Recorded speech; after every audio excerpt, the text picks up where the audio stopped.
Olá, tudo bem com você? Esse é um vídeo da série FT de A a Z, aqui é o professor Luiz Fernando da Escola de Química do UFRJ e agora vamos conversar sobre os mecanismos de transporte de qualquer propriedade conservada. Sejam muito bem-vindos, não se esqueçam de curtir e compartilhar o vídeo e vamos ao assunto de hoje. Quando tratamos as formas com as quais uma determinada propriedade conservada qualquer pode ser transportada, dois mecanismos são viáveis de modo universal. A condução de fusão de propriedade, associada a efeitos moleculares, e a convecção, associada ao movimento do fluido, ou seja, um escoamento. Existe ainda mais um mecanismo de transporte, mas esse daí é metido à besta, sendo exclusivo para a energia térmica. O princípio de transporte é baseado na propagação de ondas eletromagnéticas e o seu conceito é um pouquinho mais complexo. Por isso, vamos manter esse assunto estacionado por enquanto e depois a gente vai tratar da chamada radiação térmica, mas só quando chegar o momento certo. Explorando mais o mecanismo difusivo, dá para perceber que esse é um caso em que a escala microscópica traz toda a base fenomenológica para entender o processo de transporte. Afinal, a intensidade das interações moleculares que vão definir como a propriedade é transportada. Para entender melhor o processo de fusão, eu gostaria de usar um pouco a imaginação. Feche os olhos, imagina um campo aberto completamente vazio. Agora, nesse campo, imagine que existem várias bolinhas, bem juntinhas. Essas são as nossas moléculas. Vamos considerar ainda que lá no meio do campo, bem lá no meio, existe uma única molécula que está com muita energia, muita energia. O que acontece com uma molécula quando ela está com muita energia? Ela fica agitada, ela fica se remexendo o tempo todo e quando se remexe, acaba esbarrando nas moléculas vizinhas. E nesse processo de esbarrar no vizinho, acaba transferindo energia. E a molécula vizinha, que antes estava de boas, na dela, paradinha, recebe uma quantidade de energia e passa a ficar agitada também. Começa a esbarrar na próxima vizinha e vai transferindo energia e o processo se repete sucessivamente. Não sei se vocês sabem, mas a propriedade transportada é como o coronavírus, altamente transmissível, desde que exista um ponto de partida. Em outras palavras, deve existir um gradiente de propriedade. Alguma molécula tem uma quantidade de propriedade em excesso e as moléculas ao redor não. Com isso, o transporte de propriedade se inicia sempre tendendo a atingir o equilíbrio e a homogeneidade espacial. Vale ressaltar que para a difusão ocorrer, não precisa existir escoamento algum. O princípio fundamental é a presença de um gradiente de propriedade. Pelas figuras ao lado, eu gostaria que vocês olhassem a parte superior e vamos olhar agora o caso das 3 colheres em um banho de água quente. A ponta da colher está mergulhada na água e essa água quente vai deixar essa ponta da colher também quente. Ou seja, no sólido, na colher, as moléculas vão ficar agitadas nessa parte que está mergulhada. Por sua vez, na parte da colher que não está mergulhada, não vai acontecer isso. Opa, peraí. Se isso é verdade, eu vou ter uma distinção entre o comportamento das moléculas na parte mergulhada e na parte não mergulhada da colher. E isso define um gradiente de propriedade. Então, nas colheres, vai existir um transporte de energia do local de maior energia para o de menor energia. E imagina qual é o mecanismo de transporte que vai acontecer aqui. Definitivamente, a condução térmica. Você pode até fazer um experimento para verificar como o material, a substância em si, afeta o comportamento na condução térmica. Pelo desenho, as colheres são feitas de materiais diferentes. Olha só ali. Tem uma que é de metal, outra que é de madeira e a outra é de plástico. Agora coloca um pouco de manteiga na ponta dessas colheres. Aquela que derreter primeiro a manteiga vai indicar qual é o material da colher que transmitiu a energia com maior eficiência, a partir da extremidade que está mergulhada. E o que você acha? Qual será o material de colher que vai derreter primeiro essa manteiga? E essa é uma pergunta que eu deixo para você. Agora olha o caso em que pingamos uma gotinha de corante na água. O local onde a gotinha se encontra, na segunda figura da sequência, tem uma concentração maior de corante do que no resto do becker. Ou seja, existe um gradiente de propriedade. Portanto, vai sim existir difusão de massa até que o equilíbrio seja atingido, que a homogeneidade no domínio ocorra. E sim, para definir bem a questão da nomenclatura, eu falei sobre condução térmica e falei também sobre a questão de difusão, mas existe uma definição aqui.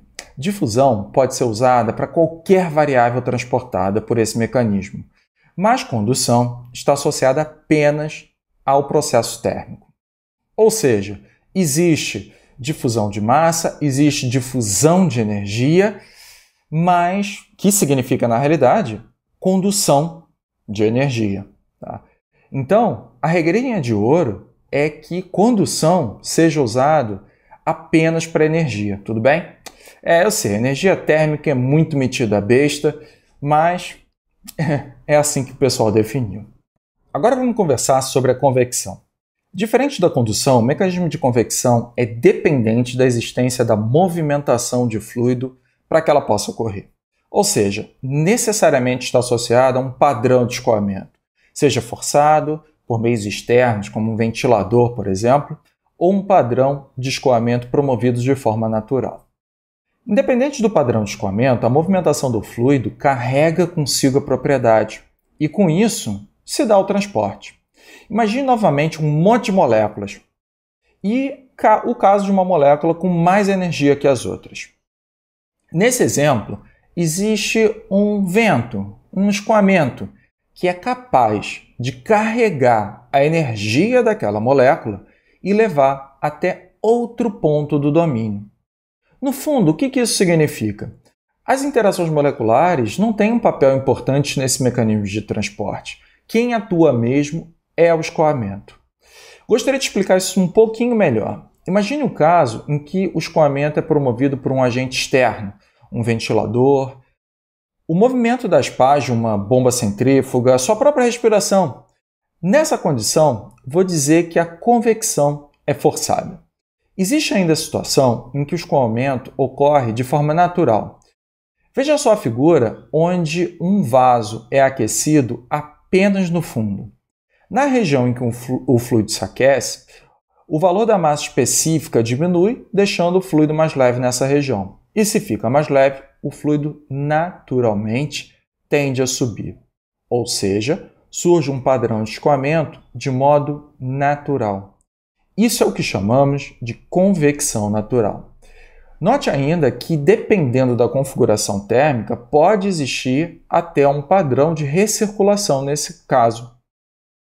Por fim, vale ressaltar que a convecção é um mecanismo de transporte exclusivo na condição de existir escoamento. Portanto, se aplica a fluidos. Afinal, te pergunto, qual é a velocidade de escoamento no interior de sólidos?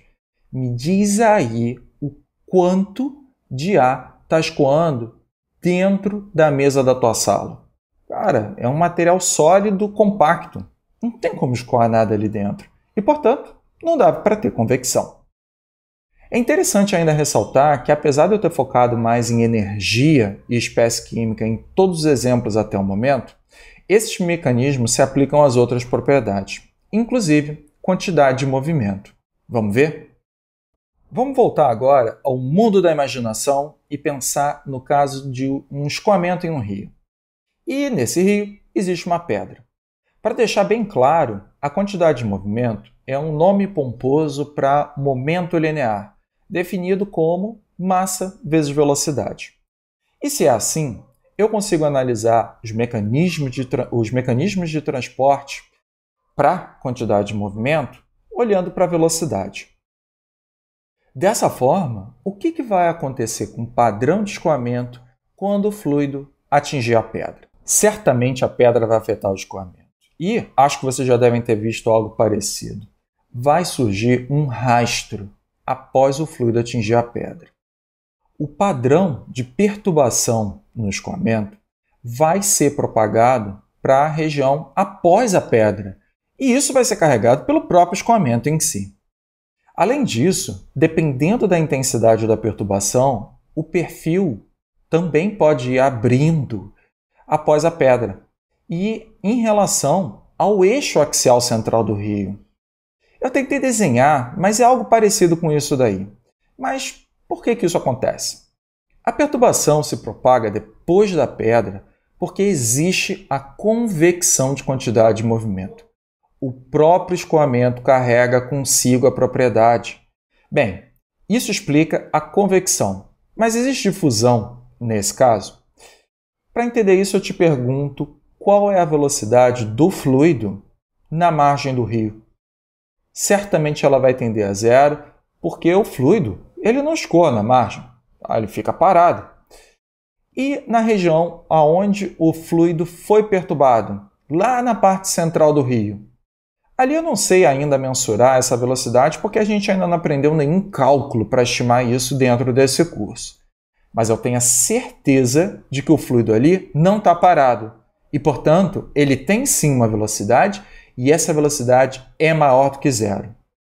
E se isso é verdade, existe um gradiente de velocidade entre a região central, nesse escoamento, e a margem do rio. Essa é a condição para o mecanismo difusivo e esse é o motivo pelo qual o perfil de velocidade começa a se abrir depois da pedra.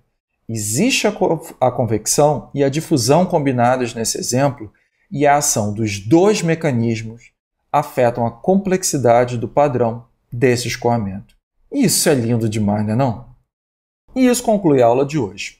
Espero que tenham gostado do conteúdo que discutimos. Na próxima aula concluímos o módulo introdutório conversando sobre o conceito de taxa e fluxo de propriedade, assunto fundamental para qualquer projeto ou cálculo que envolva conservação de propriedade.